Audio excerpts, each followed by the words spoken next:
Hello, and welcome to today's webcast sponsored by the Accountability Framework Initiative, Responsible Sourcing for Retailers and Their Suppliers. My name is Teresa Deep. I'm the VP of Nature and Europe here at GreenBiz, and I'm really pleased to be welcoming listeners from around the world today. Before we dive into the important topic that we have, I'd like to share a few housekeeping details and some useful features of this webcast platform so that you can all make the most of your hour with us today. So as shown on the slide, you can resize and move around the various windows on the webcast platform to optimize your viewing experience. On the bottom of your screen, you can also see a toolbar with various buttons. There, you can download the resources from today's webcasts by clicking on the button marked Resources. You should also note that this webcast is being recorded and the recording will be shared with all registrants later today, so you can listen to it again or share it with others who might benefit from the information that we share.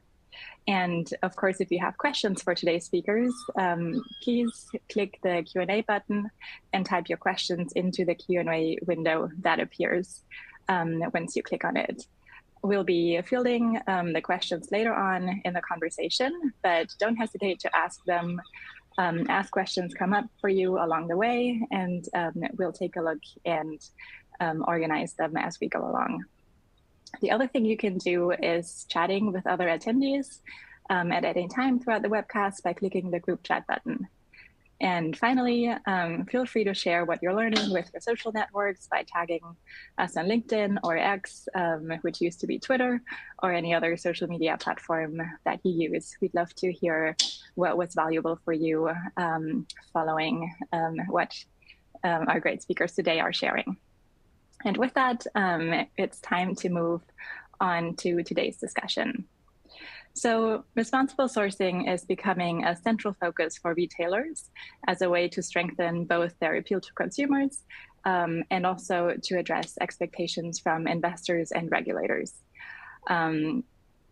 This work includes a lot of things. Some of them are delinking supply chains from deforestation, from natural ecosystem conversion, and also from human rights abuses.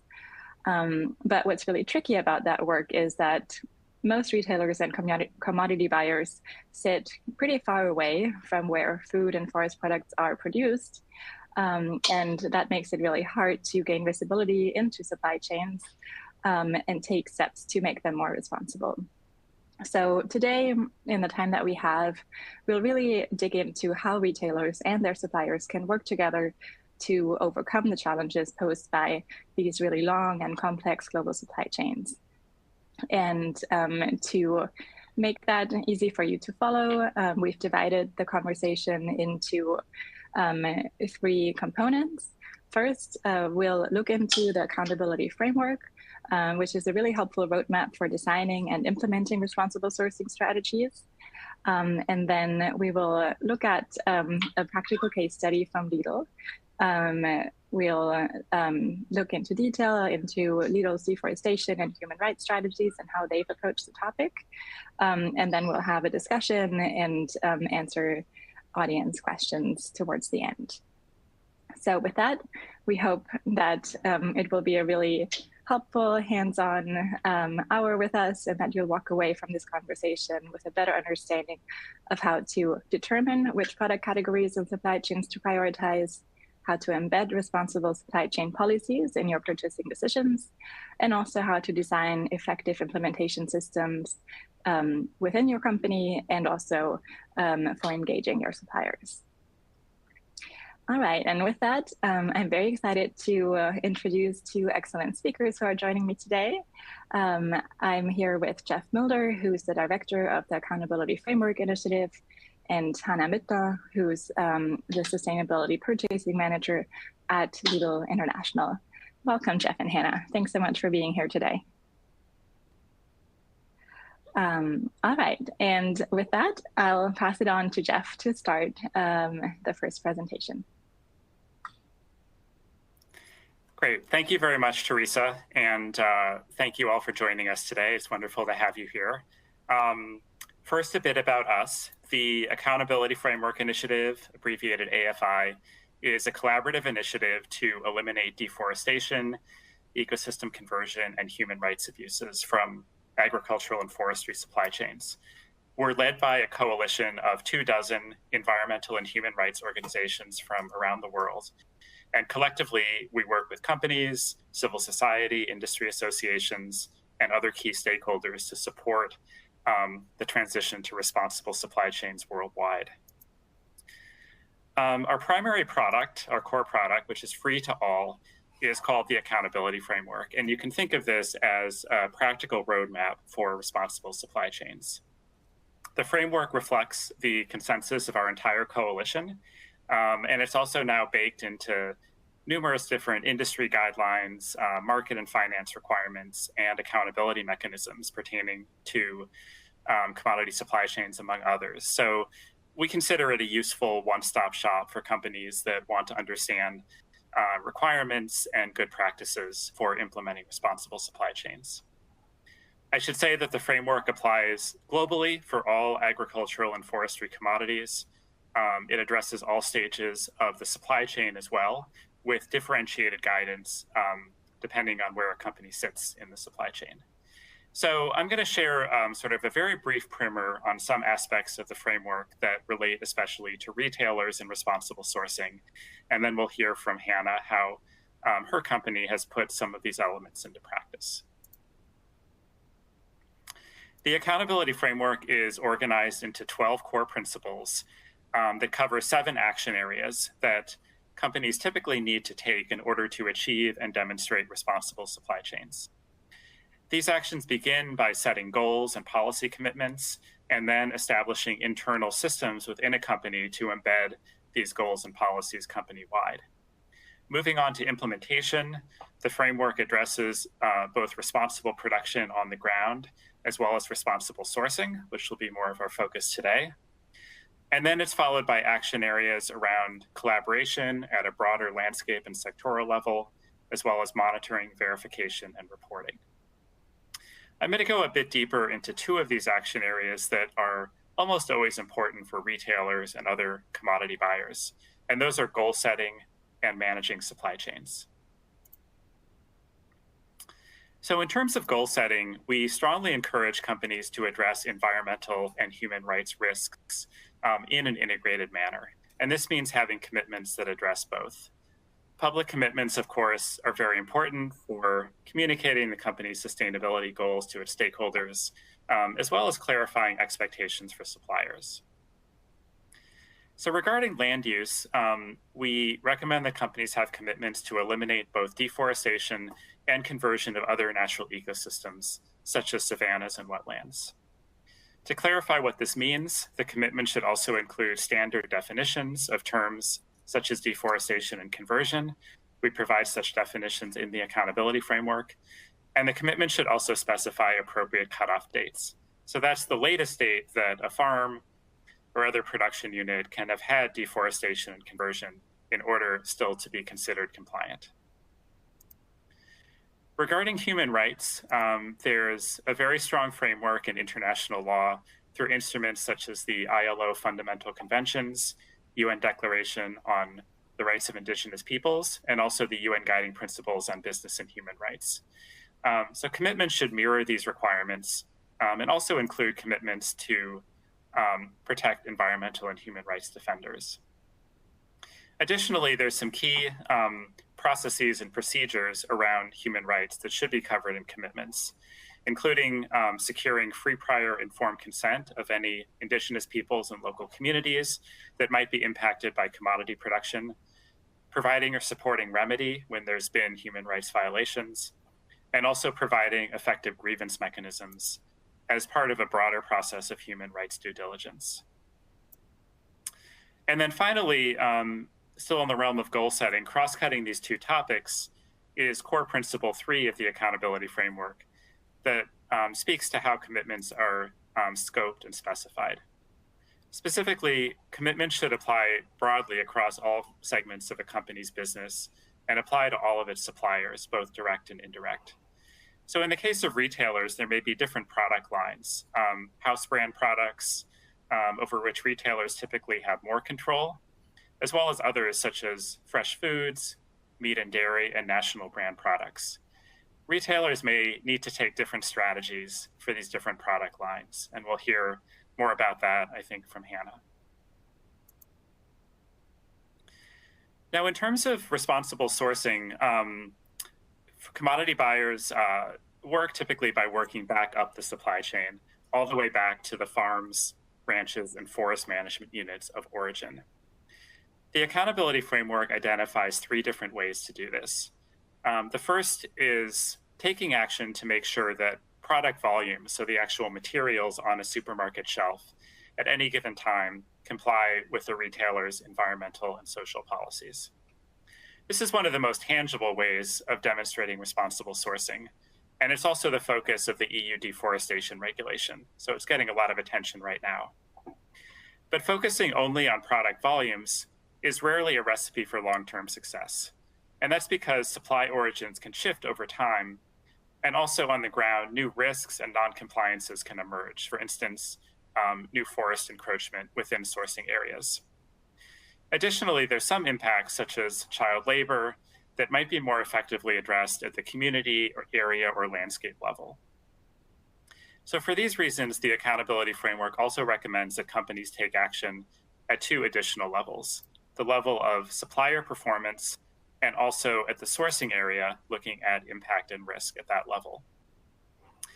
So I'm going to say a bit more about the accountability framework's treatment of product volume compliance and supplier performance. And if you're interested in learning more about area level approaches, I'd encourage you to check out our webinar on this topic from February, which is available on the AFI website. So in terms of managing for product volume compliance, the accountability framework identifies a few different options for how commodity buyers can do this.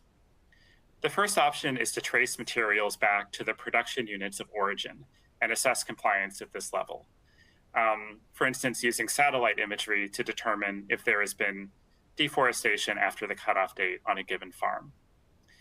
This can be done by the retailer itself when they purchase directly from farms or ranches, or it may be done indirectly through suppliers if those suppliers are able to conduct that monitoring and furnish adequate information of it themselves.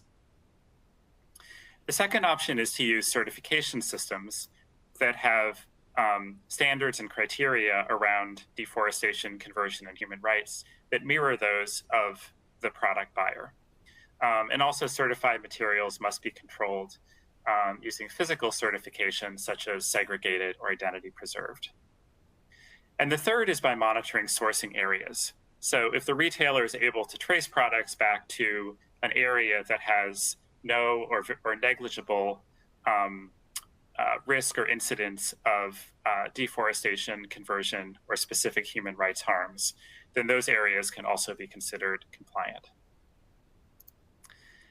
Finally, I'd like to just say a few words about supplier engagement. And this may be one of the most relevant strategies for retailers, especially when they have somewhat more limited influence over suppliers, which can be the case, for instance, with the purchase of national brand products. Regarding supplier engagement, the accountability framework covers a few different topics. The first is around communicating clear requirements and expectations for suppliers.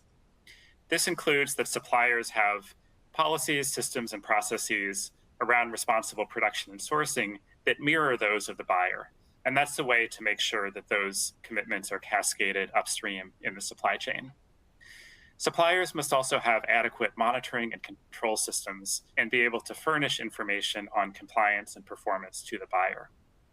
So these types of requirements can be built into supplier codes, sourcing contracts, as well as communicated on an ongoing basis.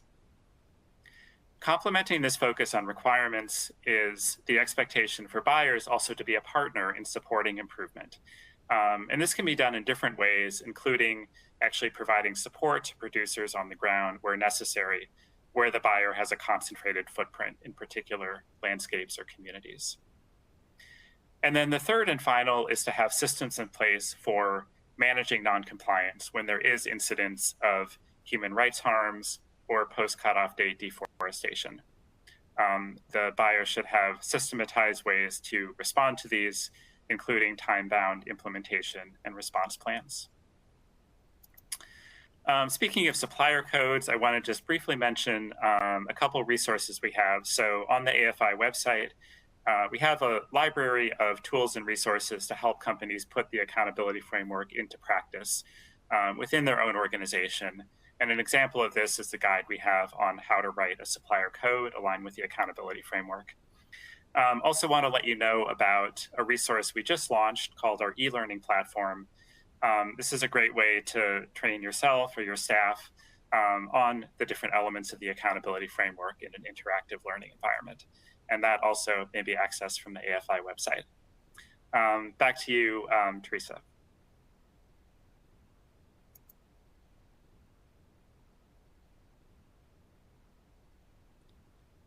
Except I think we can't hear you.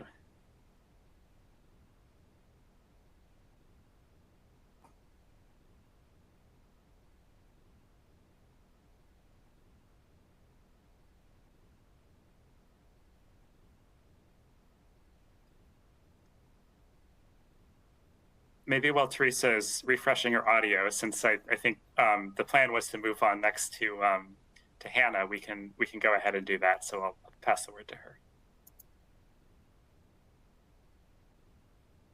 Okay, so hopefully you can hear me now.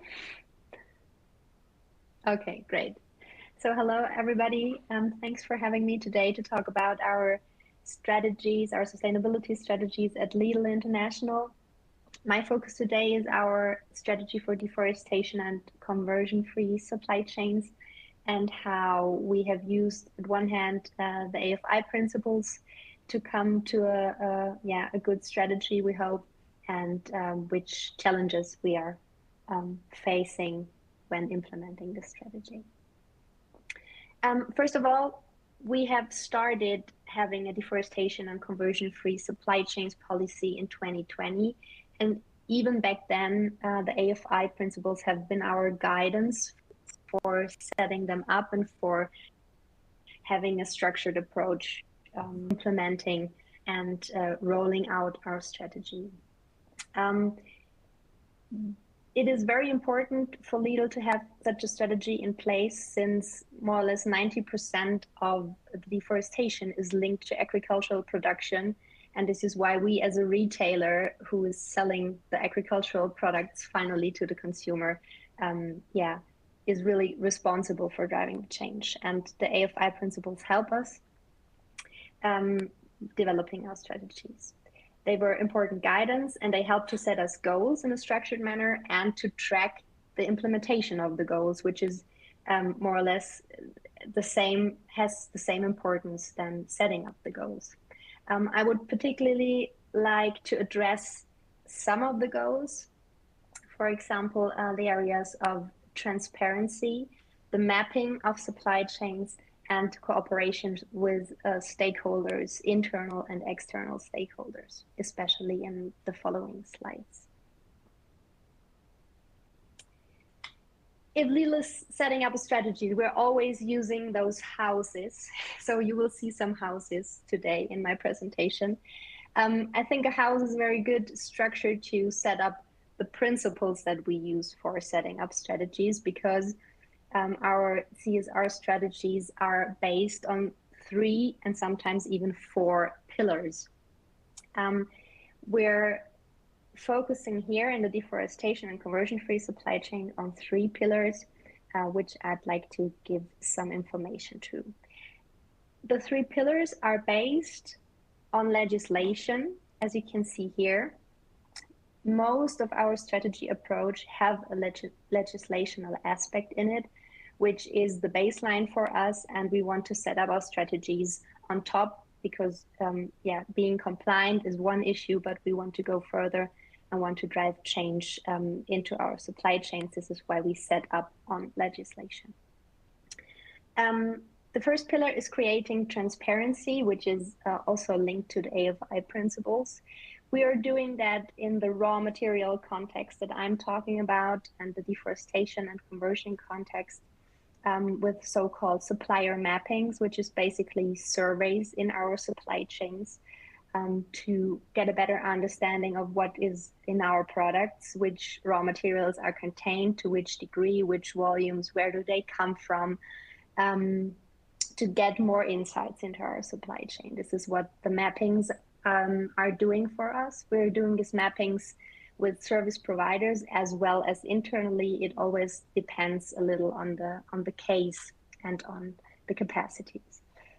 Then benchmarking is a very important point to us when we're talking about transparency. We have dived deeply into standards of third-party verification, certification schemes.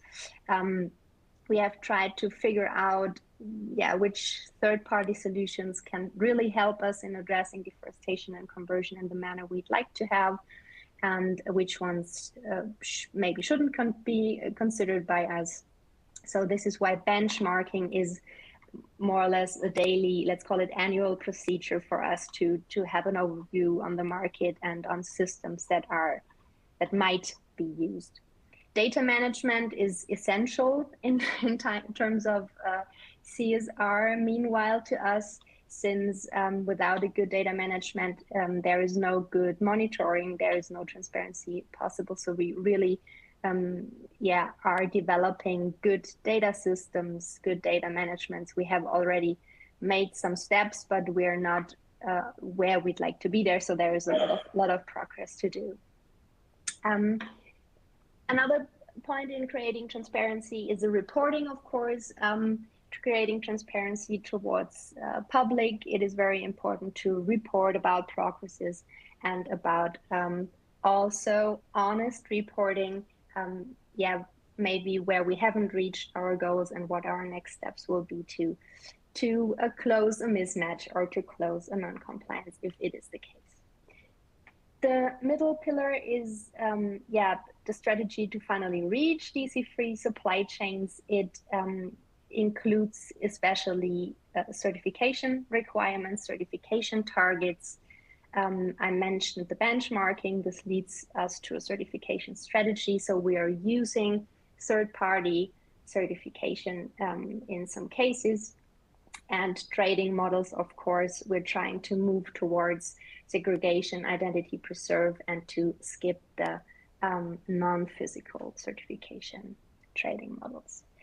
Where third-party certification, so a full sustainability certification, is not possible due to any reasons, might be supply chain reasons, might be reasons of money sometimes in supply chains, whatever, we're setting on monitoring and verification systems. So this is also something the AFI has a guideline for, how monitoring and verification system can help us reaching deforestation and conversion-free supply chains. We're using this especially in cases of beef and rubber, and sometimes for coffee supply chains, but I will come to that later. Another topic here is the promotion of certification on the market. Of course, we are trying to foster solid certification schemes. This is also something our strategy includes. And the third pillar is kind of more a softer pillar, but nevertheless very important to us. It's the promotion of transformation. And this is where we are actively participating in standard setters, standard provider organizations. We're participating in initiatives for certain raw materials. We're setting up projects, pilot projects on the ground with smallholders, for example, or with specific supply chains to help reach transformation into our supply chains and also for other supply chains as well. What helps us in reaching all this and in implementing all this is that we have a CSR department settled in our purchasing department at Leal International here. So, of course, there are also CSR departments that are dealing with infrastructure and so on, but we also have the department I'm located in, and it is a CSR department in purchasing. So we have the direct link to our purchases, to our buyers. We have the direct link to our suppliers. We are closer to the market. We have short ways to receive information if there are market changes. So it is easier to create training systems. For example, we have to train our buyers, we have to train our supply chains to understand and participate into our changing and transformation strategies. And this helps us to bring it really on the ground and to implement it in to reach acceptance into our purchasing practices. Another advantage is the contractual implementation of our strategies, of our CSR strategies. Our CSR targets are parts of the contracts that we have with our business partners, with our suppliers. So after we have set up the strategies in an integrative process, so this is nothing that comes out of heaven. It is long years work, and it is a long time of discussion together with internal and external stakeholders.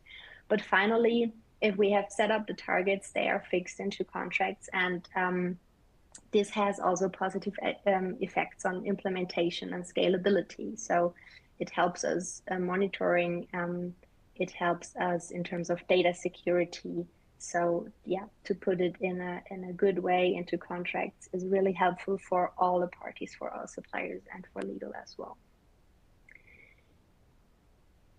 But setting up a strategy begins with analyzing risks, and this is what we do first before we set up detailed targets. And we're identifying the main fields that our strategies need to address. In this case, if we're talking about deforestation and conversion-free supply chains, you can see the 7 raw materials here that we have identified as the main drivers and the main importance into our supply chains in terms of volumes that they are included in our products, and in terms of the risks and the effects they have on deforestation and conversion. So we're really taking a closer look into our products, into our supply chain in this analysis, and we're identifying which risks we have to address first, because we know that there are many points that need to be improved in the future, but we take the approach that we have to start with the most urgent and relevant ones, and relevant articles, relevant raw materials. And this is the result for deforestation and conversion. And finally, coming to the detailed points of our deforestation and conversion strategy, which has a target year by 2025. So we want to reach deforestation conversion-free supply chains by 2025. And you can see from the colors here, the 3 pillars again that I have mentioned before. If we're talking about the first pillar, the creation of transparency, we have, for example, implemented targeted interviews on the strategies on one hand side of the suppliers. So all of our suppliers need to have own strategies of being deforestation and conversion free. Sorry, I have to drink. And this is something that we are interviewing with variable suppliers every year. So we are really diving deeper into their strategies. Another really important topic in terms of traceability and transparency is our surveys that I've mentioned before. We are conducting them with a service provider, for example, for soy, palm, and wood every year. But we're also doing internal data analysis to a very detailed degree. And we're measuring our KPIs every year. So we are doing data analysis from our products, from our articles, from the contents, from the certification schemes, from the origin. So all the information that we have gained through surveys, through interviews, through our data management systems are analyzed. And we especially dive deeper into mismatches, of course, and into non-compliances, but we also highlight the very good projects, to very good articles, to very good suppliers, to see that it works out what we'd like to address. And another topic is the analysis of verification methods. So we have, again, dived deeper into standards and monitoring verification in terms of deforestation and conversion, and have chosen the ones that we'd like or that we think could address the topic best. Bringing me to the supply chains and the certification, the monitoring and the verification. What does this mean in detail? For example, if we're talking about coffee and cocoa, you have seen it as high risk raw material due to our risk analysis. We're using fair trade, organic, or Rainforest Alliance certification. We're focusing on the segregation and identity preserved here, but I don't tell you a secret that it is hard, for example, in cocoa, to really only source cocoa from identity preserved or segregational trading models, but we're trying to, and we're moving our supply chains towards this, because this is nothing that happens from one day to another, but we are setting structured targets to reach this. When we're talking about palm oil or derivatives and fractions, we have 100% RSPO target, which means that 100% of our palm oil, palm kernel oil, and all our products is segregation and RSPO certified. So where we should manage a traceability to a higher level. We're talking about wood, paper, and rubber. FSC and PFC came up, for example, with an add-on now to the EUDR. That is most likely installed by the end of the year, but also the normal FSC and PFC certification still help us, tackling deforestation or the bad use of forests or rubber trees.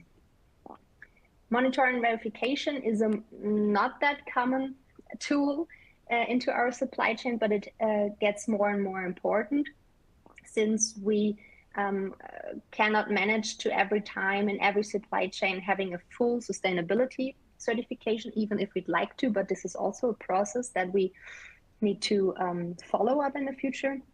For today, we have to implement and use monitoring and verification by independent third parties, for example, as well as big company solutions, if they're structured in a good and benchmarked way, for example, aligned with the AOI principles.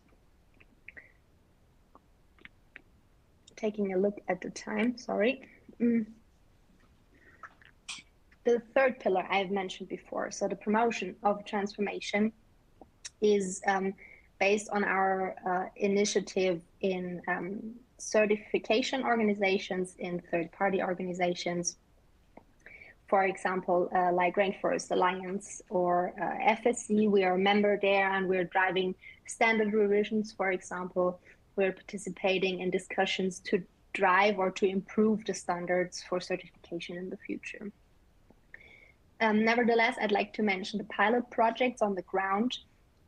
We have several cooperations in place, for example, in coffee supply chains, smallholder supply chains, as well as in soy supply chains, to, on the one hand, have EUDR readiness in place for smallholders, because we see the problem that EUDR might exclude smallholders from European supply chains, but this is another topic. But the focus is on being deforestation and conversion free into those high-risk commodity supply chains, especially in our supply chains, but also in other supply chains. Another topic is, for example, our Way to Go project for living income. If we have time, I've prepared some insights into our human rights strategy as well. So our Way to Go project for cocoa and coffee is focusing on a real good and solid living income for smallholders and cooperatives. So an outlook on our future tasks. I'm often asked, so if we're, if we have sufficiently addressed the topics now, and if we're confident and if we're fine with what we're doing. The list is long that we have in our tables for what to address in the future. I've brought some topics with me. For example, I really see an urgency in the topic of animal feed, soy in animal feed, rapeseed in animal feed. It is a very important topic that need to be addressed in sustainability strategies. And we are already working on it, but as I mentioned before, we have focus areas that we're diving deeper at the moment, because it is very important that first of all, the currently set targets must be reached stable before we make up new fields of standard and strategy setting. Another topic is vegetable oils, which might be very interesting from sustainability perspective, and many topics to be addressed there. And as well, the cooperation with brands is a topic that we will focus on in the future a little stronger, to act stronger together, because of course the industrial brands have a big impact in the supply chains as well, and we'd like to foster those bonds. What I'd like to mention as well is that the Green Deal wave, you might have heard of it, especially if you're located in the EU, is really challenging us at the moment, because it is various sustainability laws that are brought up by the European Commission in the last years, and that need to be set in place, and we need to be compliant with the laws as well. One of those laws is the EU deforestation regulation, the EUDR, but there are others that tackle other topics of sustainability, and they need to be addressed at the same time. So this is really taking a lot of our time and of our attention at the moment. But our strategies, of course, help being compliant with those laws. And this is why we're going on with setting good sustainability strategies. A quick look into our human rights strategies. I mentioned the houses before, so our human rights strategies is set on a house strategy. This house has 4 pillars, but the strategy is more or less made in the same, in the same structured way as I've mentioned before. The first pillar is determining effects.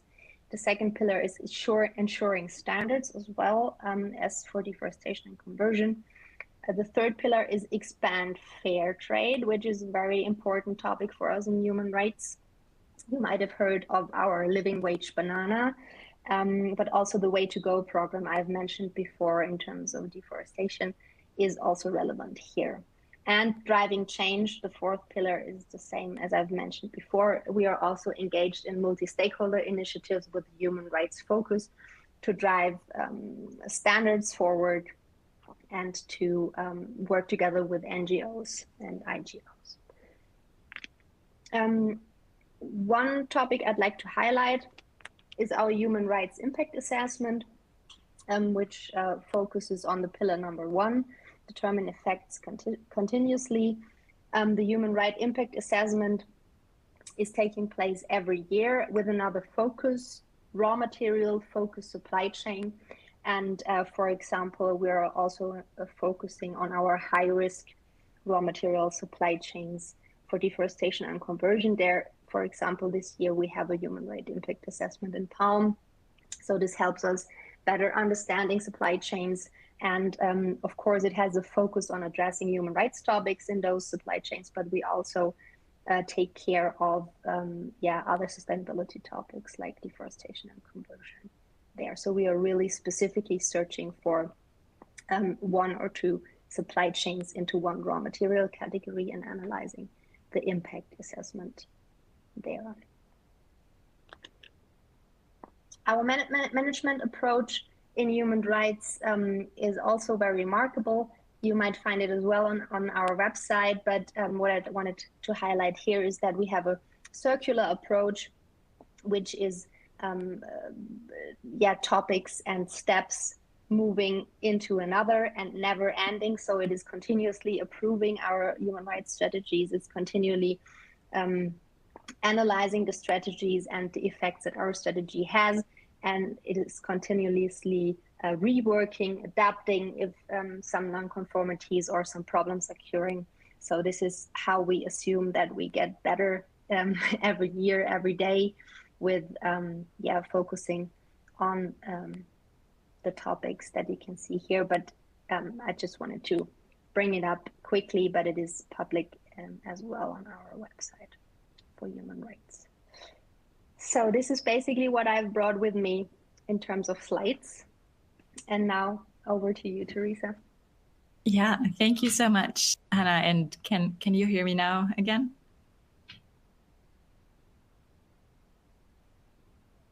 Yes. Yes. Yeah, okay. We can hear you. Yeah. All right, wonderful.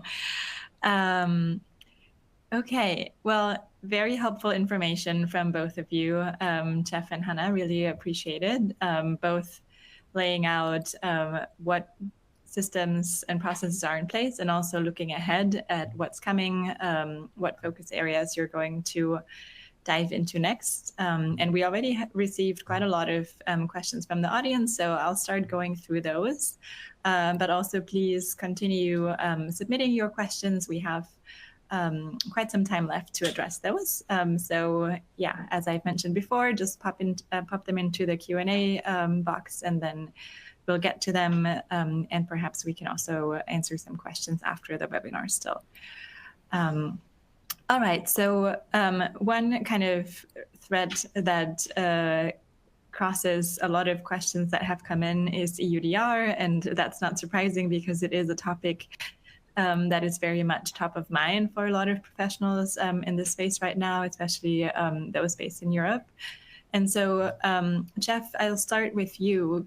Maybe can you kind of outline how the AFI guidance is aligned with EUDR compliance, or to what extent it helps meets those regulations? Definitely. Yes, Teresa bet me a nickel that there'd be a question about EUDR in this webinar, and she clearly won. So yeah, I could say, first of all, that EUDR is quite aligned with the accountability framework when it comes to what it means to demonstrate compliance with no deforestation at the volume level. The EUDR requires that operators placing products in the EU market have traceability back to the plot of land of origin for those products, and are able to demonstrate traceability through their due diligence system. So that type of system certainly fulfills the expectations of the accountability framework around deforestation-free origin and evidence. The accountability framework is a bit more flexible than EUDR when it comes to the range of options that companies have for demonstrating compliance. So under the accountability framework, in addition to that traceability step-by-step back to origin from the company placing the product on market, companies can also make use of credible certification systems with physical chain of custody. They can use supplier control systems, and they can also trace products back to areas that have had no deforestation. So essentially, you could define an area that's larger than an individual farm. And if you want to monitor compliance at that level, that's something that's permissible under the accountability framework. Of course, if you're in the EU market, then the more strict EUDR regulation on demonstrating deforestation-free applies. On the other hand, though, I want to mention that the accountability framework is broader than the EUDR in that it asks companies to look at all of their markets, all commodities that may carry deforestation risk. And also, as I mentioned in my remarks, not only to pay attention to volume compliance, but also to conduct due diligence and drive improvement at the level of suppliers and at the level of sourcing areas. And we consider that those are really essential actions for a more holistic, durable solution. And so what we advise companies is if you are bringing goods into the EU market, of course, set yourselves up to comply with EUDR, but don't disregard the rest of the picture. And as you're building systems, you can set up company systems for traceability, for monitoring, for supplier engagement that will allow you to meet the law and also take this broader approach that's going to hold you in good stead across other markets and as other regulations come into play in the future. Okay, so it sounds like there's a good amount of overlap between the two, but not exact matching. There's good overlap, and I would say complementarity. Yeah. Okay, great. Hannah, is that what you experienced, like trying to do both? Like, do you feel like having gone through the accountability framework process has helped you get ready for EUDR and other compliance requirements? Yes, I would say we also had some very useful baselines or even further going strategies for EUDR compliance in place by having our strategy set up according the guidelines. For example, if we're talking about cutoff dates or FPIC statements for land use rates of indigenous people, etc.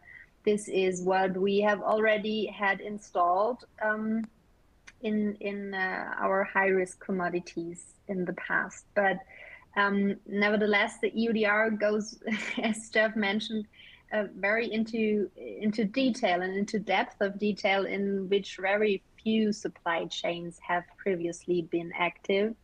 Of course, we'd like to have those details in all our supply chains, but it is a topic of time and also sometimes a topic of money. And this is why our supply chains haven't been ready in this degree of detail so far sometimes.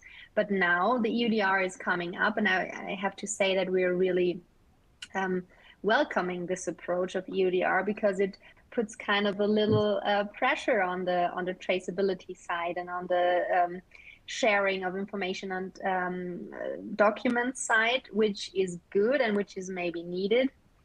But it remains challenging, really, to be very honest. Supply chains are struggling with this level of detail sometimes because it is not only affecting European markets, it is also affecting markets everywhere because we have to go back to the production of raw materials and we have to collect information there and we have to transfer it into the supply chain. So yes, we have been prepared well with our strategies according to the AFI guidelines, but there still remain challenges and adjustments that we had to do and to conduct to become really EUDR compliant with the EUDR specific requirements. Yeah, that makes sense. And I imagine that it will be an ongoing process for most companies as well. And I think that threads a good needle into another kind of area of interest that's coming through in several questions, which is how to manage supplier engagement at scale, given that you have to, you have hundreds of suppliers in your supply chains as a retailer. And so I think we have questions about how do you identify the highest risk suppliers, commodities, and regions? And then what systems do you put in place to really gather information from them? I would love to hear from Hannah and then also Jeff, if there are any resources from your side that you would want to point people to. Yeah. I don't think I will point specific systems out, but to maybe to broaden the view on what is on the market.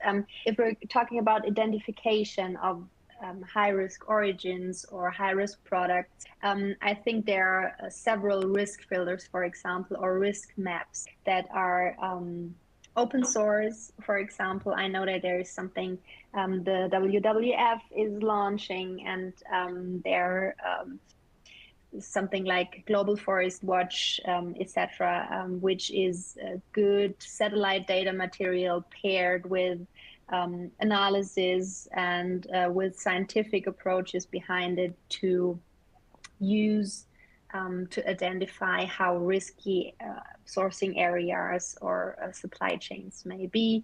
There is also mapping material, for example, when it comes to land use rights and indigenous peoples' rights, where they might be located and where we should pay attendance on this topic, especially if we're sourcing from there. So I think there's no system to be promoted, especially because it depends on the company and the company needs that need to be addressed. And also on the raw materials, I think that there are different solutions if you're looking into cocoa than if you're looking into palm, for example. But also satellite imagery is becoming more and more important.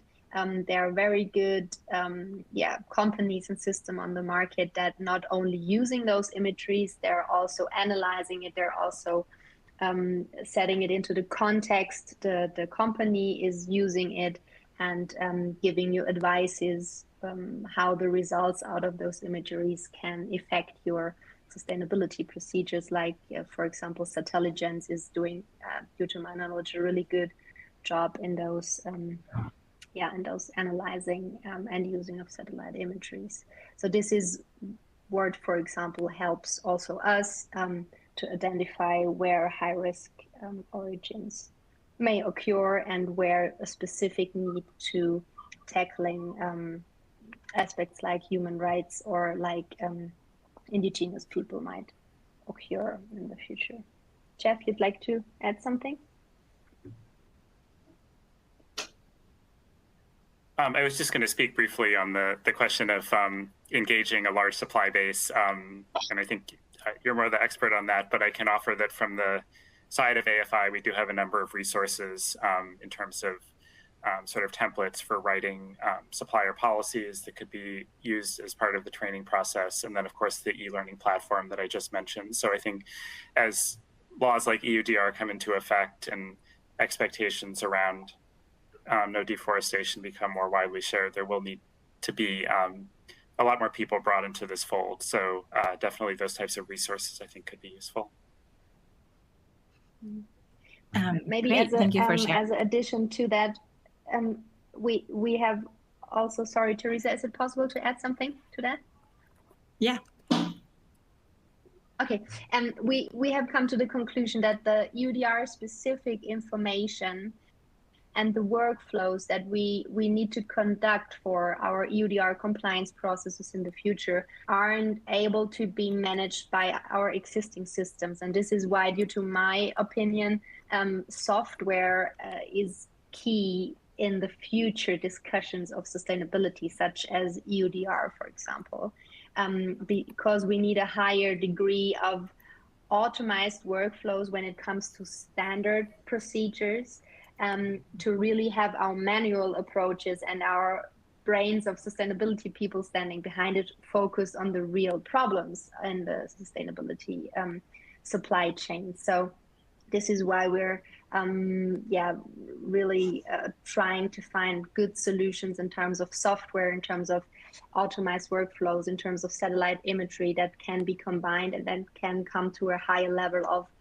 automation. So our manual focus will really lie on the intensive cases that need our real attention, and the suppliers that need our help, supply chains that need our help, and to automate the standard procedures as good as possible. I think this is something several companies are actually thinking about when it comes to EUDR compliance and of involving suppliers. For example, we have about 1,200 suppliers that are affected by EUDR, and we have more than 10,000 articles that are EUDR relevant in the future. Those articles are sold several times per year and need due diligence several times a year in terms of the EUDR. So these are data sets and processes in an amount that we cannot handle it manually, only manually in the future. So this is a very important topic for us as well. Yeah, that's a great point. And I would love to see sustainability professionals being less bogged down into the data collection and management piece and being able to focus more on the high value initiatives, and good news for the climate tech and nature tech startups here. Jeff, as a last question, since we're almost out of time, we've got a few questions about smallholder engagement, because that is something that is really challenging for people as well. And one question asking if you can maybe share some specific good examples around implementing free, prior, and informed consent. Is there anything that kind of comes to mind as kind of a success story in that area? Yeah, well, those are pretty disparate topics. I can speak briefly on free, prior, informed consent. I think that question kind of raises, in a sense, the challenge that retailers and other downstream companies have, which is first that they're far removed from origin, and second that when it comes to free, prior, informed consent, that often pertains to a process of developing a new farm or plantation in the first place. And those areas are not in anyone's supply chain at the time they're being developed. So retailers really need to have quite a proactive approach in order to make sure that they're not being complicit in causing land grabbing or other harms to communities on the ground. This is where the supplier engagement piece is really critical, and making sure that suppliers have policies and also procedures in place to actually implement FPIC in new operations. And that may, in some cases, require going a couple steps back to origin. Something like the risk assessment in palm oil that Hannah mentioned would be a good example of a way that a retailer could actually identify where some of those risks might exist, and actually who they need to contact further upstream to make sure those systems are in place. Of course, if there's things that have happened that need to be corrected after the fact, that's another element of it. But we want to try to avoid these harms before they happen. So I think that's sort of a good example of how even actors that are far from the ground can actually play a really important role in responsible supply chains. Okay, great. Thank you for sharing that. And with that, I think we're out of time. But the AFI team has kindly, we have a lot of questions, unanswered questions, but the AFI team has kindly offered to answer those in writing after the webcast. So we will make sure to pass the questions along, and that everybody will get those answered in the coming days or weeks. So thank you for that. All right, so thank you again, Jeff and Hannah, for being here today, for sharing your expertise and making this an engaging conversation. And I also want to make a shout out to my colleague, Sydney Koller, for making everything run really smoothly behind the scenes. All right, and as I've mentioned before, if you'd like to rewatch this webcast, the recording will be archived on greenbiz.com, and our team will email you the link once it's available later today. And you can also check out further resources on this topic by clicking on the resources button on your screen. The resources that we have available today include the slides that Jeff and Hannah have presented, the guidance that Jeff mentioned on how to write a supply chain policy, AFI's e-learning platform, further information on sustainability at Leal, and finally a link to Bloom 24, which is the biodiversity event we at GreenBiz have launched last year and will be hosting this year on October 24th and 25th alongside COP16 in Cali, Colombia. So please join us there if you're around. And lastly, if you'd like to watch more GreenBiz webcasts, we have great conversations happening all the time. Please visit greenbiz.com/webcasts. With that, on behalf of my colleagues at GreenBiz and our speakers today, thanks so much for joining us. I'm Teresa Leal. Until next time.